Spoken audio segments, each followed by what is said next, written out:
the 21st Sunday of Ordinary Time. These past weeks, we were either entertained or annoyed or inspired or depressed by political conventions. And former President Trump and Vice President Kamala Harris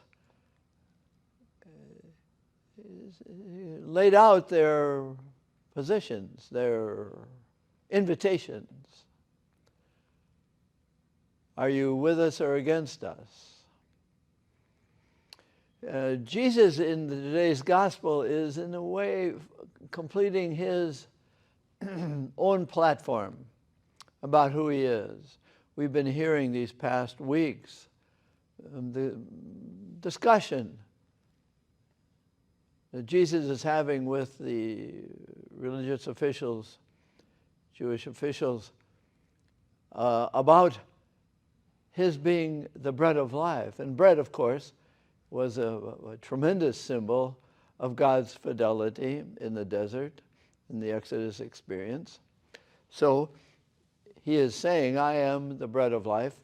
And we've heard it repeated and discussed. In today's gospel, he's saying the same things as we heard in the political conventions. Believe us or leave us. We hear it in Joshua in the first reading, where he gets all the people of Israel lined up in front of God. And Joshua says, are you with us or against us? Do you believe in us or are you going to leave us? And he says, as for me, my family, my part of the tribe, I'm with the God, I will serve the God of our fathers who were saved from the Exodus, by the Exodus experience.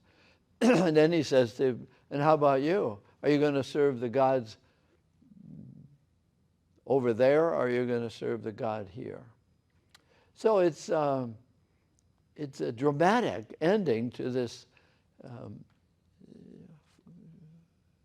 sixth chapter, which was really a drama. As I said a couple of weeks ago, the stage was set, the characters were there, and now at the end of the play, he's saying, who's with me and who's not? So the text says that there were his followers saying, no, you're too much.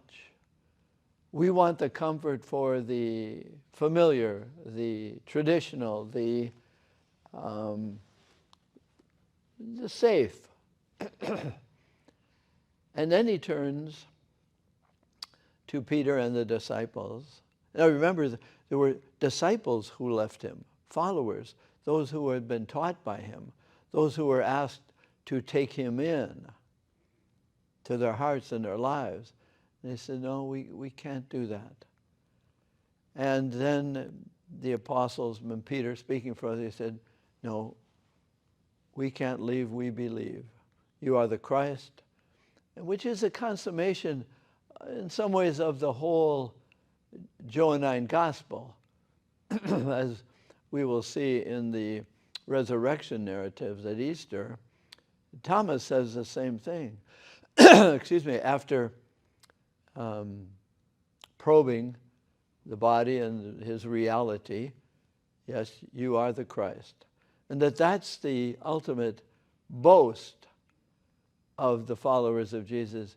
You are the Christ, the Holy One, the longed for. So the play ends. One way of looking at why was it so difficult?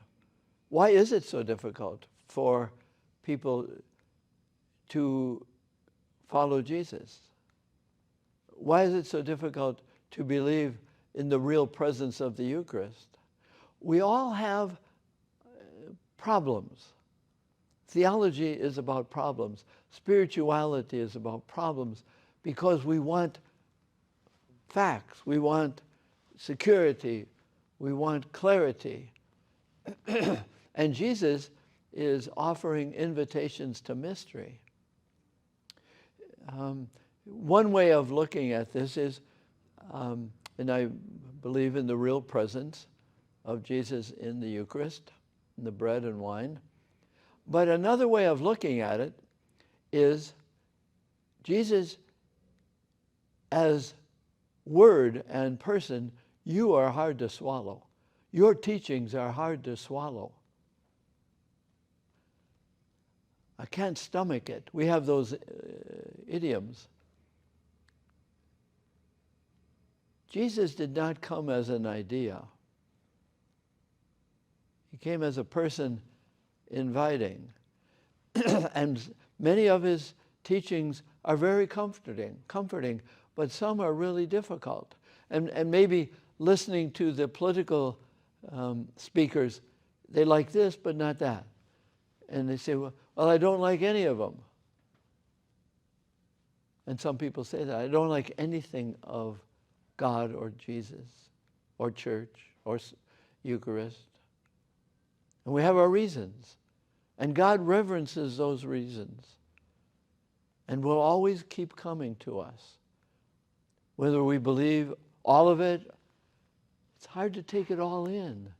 It's challenging to our minds, to our hearts. And that's what faith is. Faith is, within the human context, we are by nature selective. We'll take this part of the political platform, but not that part. Or we can't hold to that, but we like this, we like the person. That's it. It's the person of Jesus. Do you like the person of this candidate or that candidate?